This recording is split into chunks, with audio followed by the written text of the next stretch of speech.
Tunaona kwamba licha ya yote hayo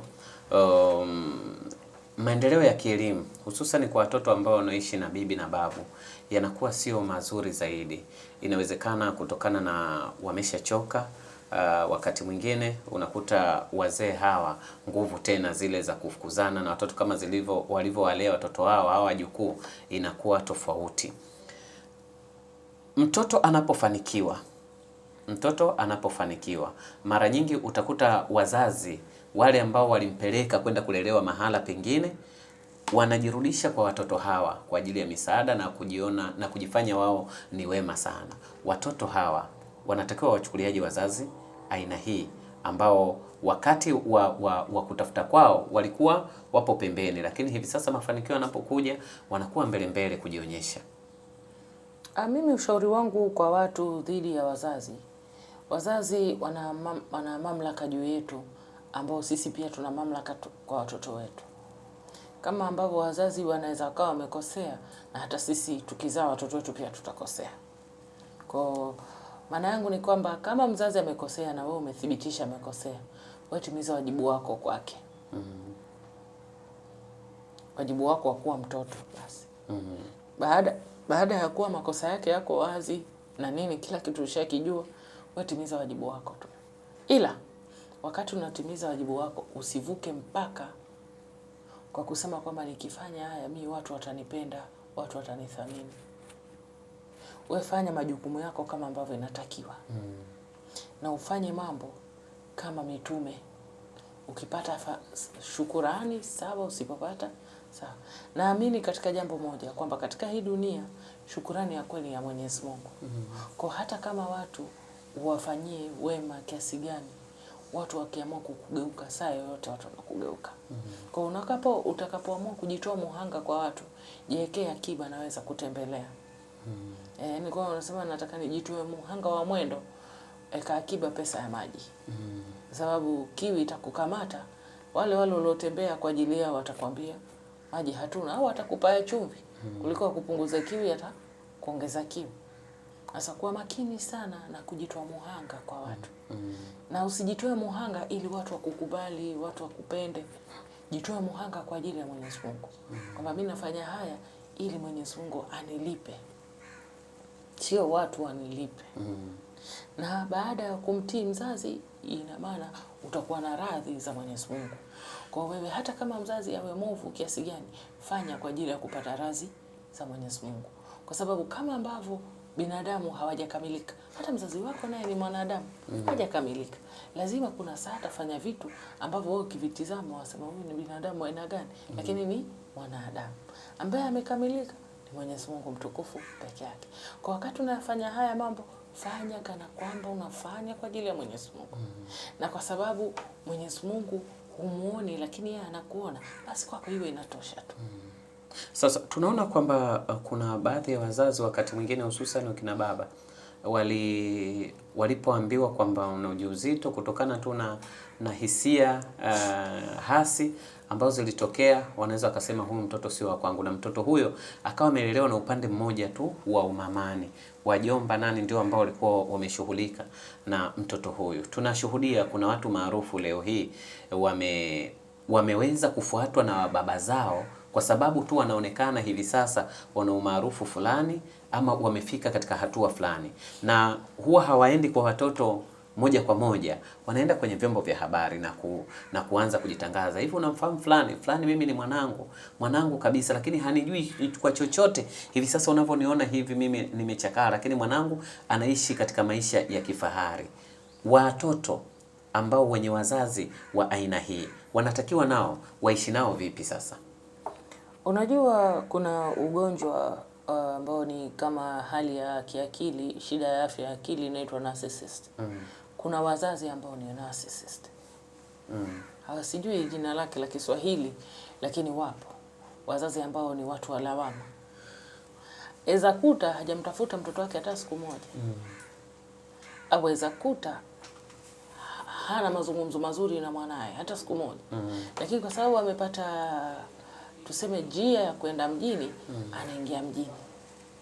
Hatumlaumu. Lakini mara nyingi unaposema siri yako, Yaani mara nyingi unavyotaka kumdhalilisha fulani, unajua hata wewe utadhalilika katika ile njia. Kwa sababu utakaposema mwanao hakufai wala hakuthamini, si kama unamdhalilisha mwanao, ujazalilisha na wewe pia mwenyewe. Kwa sababu wanadamu tutaanza kuchunguza, na ndio tabia yetu, umbea ndio tabia yetu. Tutakuja kujua kwa nini wewe mwanao hana mazungumzo mazuri na wewe. Tutakuja kugundua ulimtelekeza mwanao. Katika hii jamii, jambo la kutelekeza mtoto hata sio miongoni mwa tabia za kiume. Kwa sababu mwanaume hakimbii shida. Mwanaume shida anaikamata na anapambana nayo. Ndio. Ndio maana wanaume wanaua simba. Kwa sababu hauwezi sijawapo mimi kusikia mwanaume kaona mbwa, mwanaume akamkimbia mbwa. Mwanaume uchukua mawe kisha akawapiga mbwa. Ndio hivyo ilivyo. Sasa wewe mpaka ukatoka kwenye chombo cha habari kwamba wewe ulimtelekeza mwanao, ina maana katika kikao cha wanaume huwezi kuitwa. Sababu wewe si mwanaume kamili. Na ukifika kwa vyombo vya habari hawasemi kwamba mtelekeza. Sasa sisi wambea ukishaongea, sisi wambea lazima tutalichimba kwa sababu sisi siku zote tunataka tu kichwa cha habari. Tukikipata kichwa cha habari tuenda nacho mjini. Ndio. Sawa. Kwa sisi wakati tutapeleleza, tutakuja kujua kwamba bwana mkubwa wewe mwanao hukumpenda. Ulimtelekeza mwanamke na mtoto. Nani atelekezaye mimba katika hii dunia? Ni shetani. Kwa sisi tutakuja kugundua mbali na kutokuwa huna kamili za kiume, pia wewe ushetani.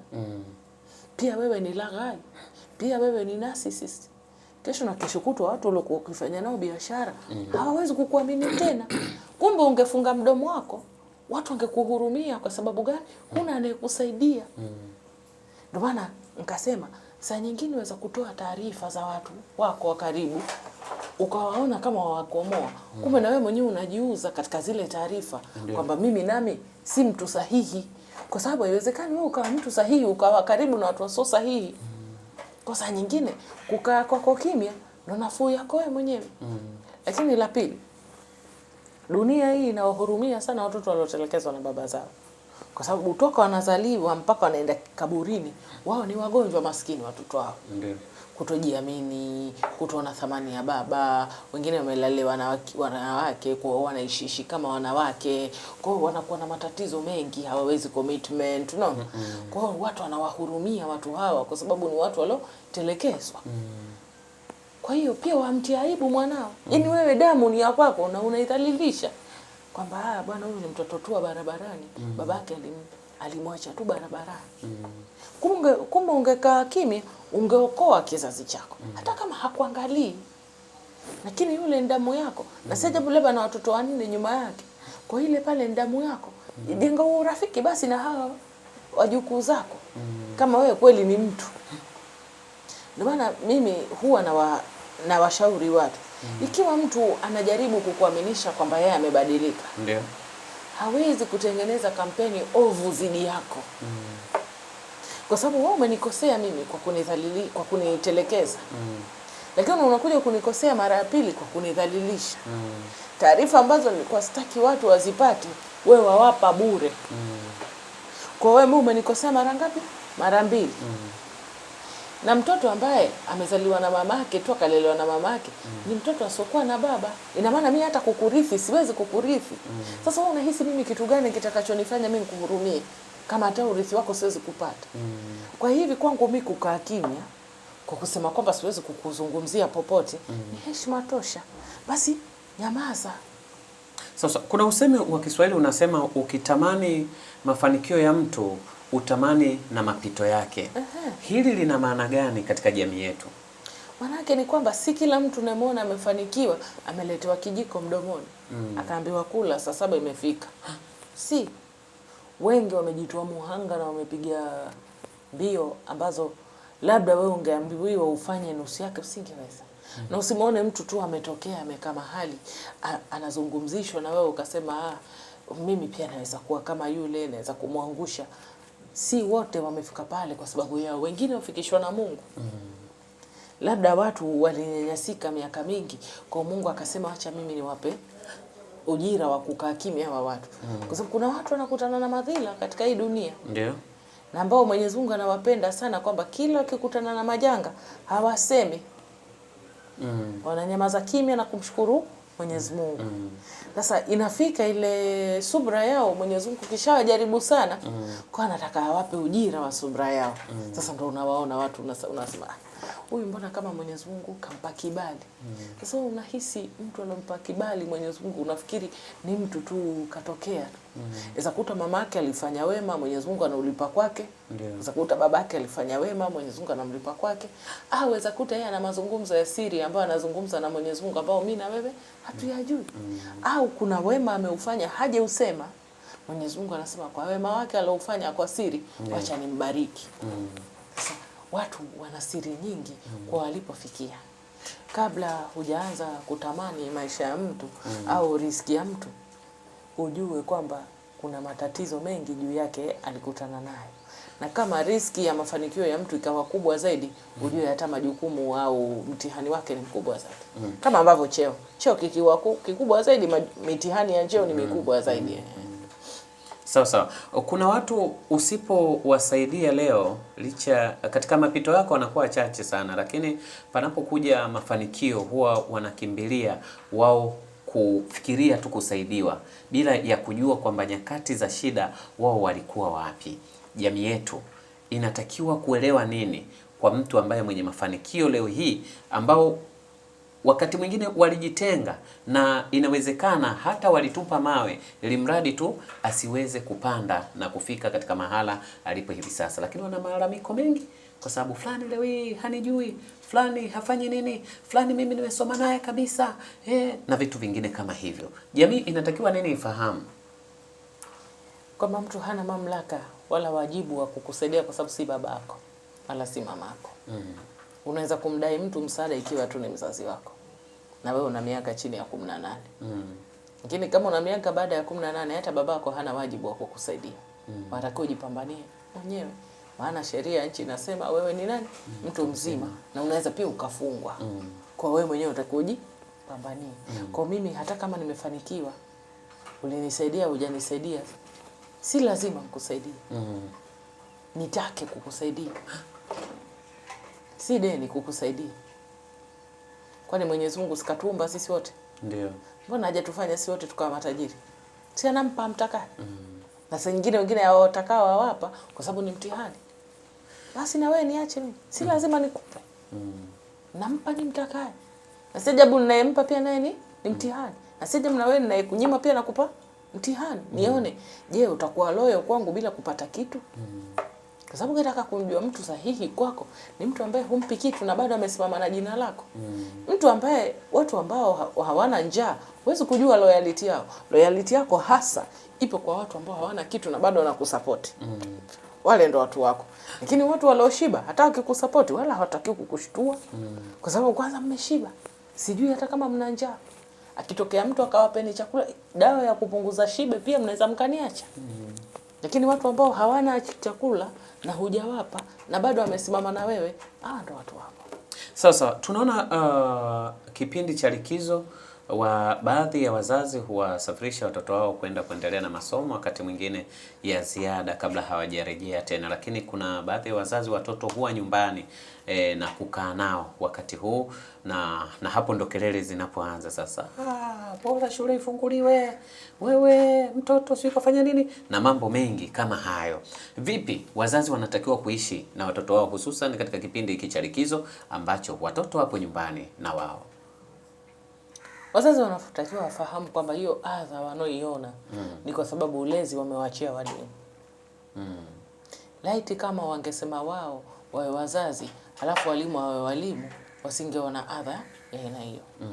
Na hayo ni miongoni mwa tabia mbaya za kukwepa majukumu, ambao mimi nazipinga sana. Kwa nini unaambia wanakwepa majukumu? Huwezi kusema watoto wanarudi shuleni lini. Wewe kama nani? Wewe ndo unatakiwa ulalamike watoto wako akiondoka. Wewe unalalamika watoto wako akija. Wewe unajiona wewe uko sahihi. Kwa huyu mwalimu anayekaa na mwanao, wewe ushajua kama huyu thamani yake ndio iko juu kuliko ya kwako. Kweli wewe umethibitisha kwamba mwalimu ni bora kwa mwanao kuliko wewe. Sasa wewe ni mzazi wake vipi? Na kama ushajua thamani ya huyu mwalimu, mbona basi hamwathamini walimu? mwalimu akikuita unamtuma house girl ndio aende akaongea na mwalimu. Kwa nini? House girl akifika anaulizwa mtoto uko darasa la ngapi? Sasa hata mimi sijui, nimeambiwa tu nije nisikilize.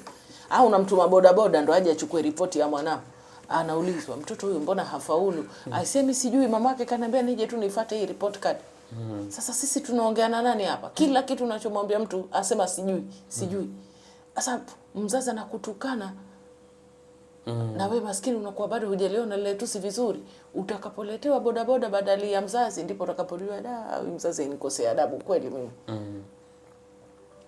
Hawa ni watoto wao, wanatakiwa waishi nao. Hichi ndio kipindi cha kumzalisha mtoto wako fikra zako. Kumvalisha fikra zako, ajue watu wa familia yako wanaishije, watoto wako wanaishije. Sisi tulikuwa tukifanya vitu nyumbani, wazazi hutuambia bwana, nyinyi mtafanya kila kitu lakini mimi watoto wangu hawaishi hivi. Twajua kwamba nyinyi bwana mtafanya kila kitu lakini watoto wangu mimi hawatoki hapa bila hijab. Kwa twajua mambo hayo tusingeambiwa shule. Hakuna wakati wote ni kusoma, kukimbia kufanya mitihani. Hakuna saa ambao mwalimu atakuja kukuambia sisi mila yetu iko hivi. Hapana. Ndio watoto sasa mwapeleke shamba, na watoto sasa mwapeleke vijijini kwa bibi zao. Ndio sasa wakienda wayajue yanayoendelea katika familia zako. So watoto wanakuona tu mjini, baba uko sawa. Wakaangalie baba umetoka wapi mpaka sasa mjini umeweza kuwajengea nyumba kama hii wanaokaa. Wasione labda ni vitu ni rahisi. Uonyeshe kwamba hivi vitu kupata si rahisi. Inahitajika nguvu ya ziada kupata hivi vitu nilivyo navyo mimi. Kwa either na nyinyi mfanye jitihada mpate vyenu au muishi hivyo ambavyo Mungu atawajalia yenyewe kuishi. Kwa huu ni wakati wa kuwasomesha watoto. Kuwalimbikizia imani zenu. Kuondoa imani za marafiki. Mtoto ni kama kitabu ambacho hakijaandikwa. Atakapokutana na mzazi atakayemuonyesha kuhusu mila na desturi za kwao, anaandikisha kile. Lakini akakutana na kikundi cha marafiki wanaomuandikisha mila na desturi nyingine za familia nyingine, ataandikisha zile. Kwa hiyo akija kwako ukimwambia mambo ya kuswali, atakwambia mama, mambo gani anaambia? Kwanza kuna haki za watoto. Hufai kunipeleka vile unavyotaka. Mimi nina haki zangu, pia naweza kukushtaki katika mahakama ya watoto kwamba wewe waninyanyasa mimi. Na kweli uweza kufungwa, maana sheria imetoka nadhani mwaka 1947 imetoka. Sheria ya mtoto, haki ya mtoto, wajibu wa mtoto.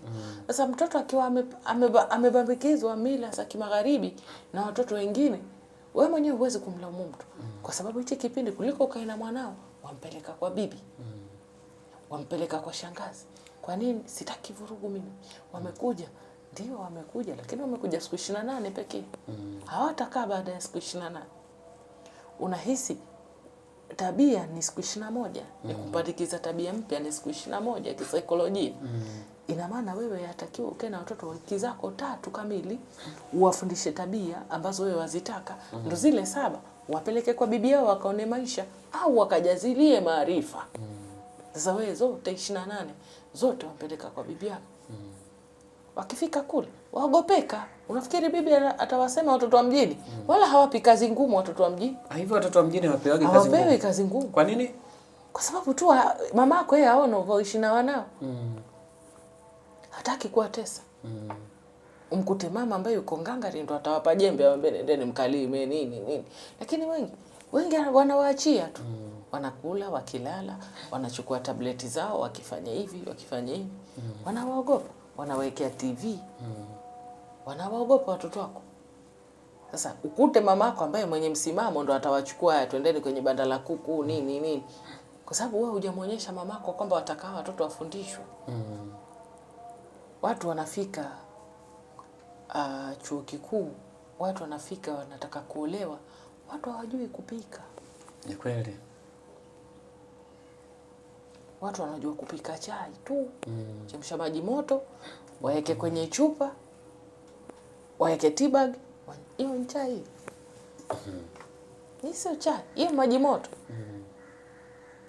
Lakini kukaa na mtu, watu hawajui tofauti kati ya wali wa jiko ya gesi, wali wa mashine ya wali na wali wa mkaa. Watu hawajui. Watu wanajua wali kuweka kwenye mashine ya wali. Hawajui wali mwingine badala ya wali wa kuweka makaa. Sasa wazazi huwa wana desturi, wanaona kwamba kumnyima mtoto kitu ni kama kumuongezea stress ama kumharibu kifikra, ambapo anaweza kwenda kudanganywa na watu wengine mtaani. Nataka nijue, je, kila kitu anachokihitaji mtoto lazima apewe? Maana ya malezi. Malezi si kumpa mtoto kitu anachotaka. Ni kumpa mtoto kitu anachohitaji. Kuna tofauti gani kati ya kutaka na kuhitaji hapo? Mtoto anaweza akataka pipi, lakini wewe wajua mtoto wako hahitaji pipi. Mtoto wako anahitaji karanga. Kwa sababu karanga ni fats. Lakini pipi ni nini? Ni sukari. Sukari ile ita madhara gani kwake? Meno yake yataharibika. Ndio. Mtoto anaweza kahitaji pea 4 za viatu. Akataka pea 4 za viatu. Lakini wewe wajua mtoto wako anahitaji pea 1 tu ya skuli, 1 ya michezo, 1 ya kwenda mahali. Na kubaza ya kwenda msikitini. Basi. Lakini yeye akataka 4 za michezo, ataka kila mchezo awe kiatu kipi. Hiyo sio kumpa anachotaka. Hiyo sio kumpa anachohitaji. Hiyo ni kumpa anachotaka. Lakini wewe wafahamu kwa mtoto wako alivyo, kwa masomo anayotaka kuchukua, lazima umpeleke shule ya maana ili aweze kufikia hii ndoto yake. Hata kama utatoa pesa labda milioni 5 kwa mwaka kwa hiyo skuli,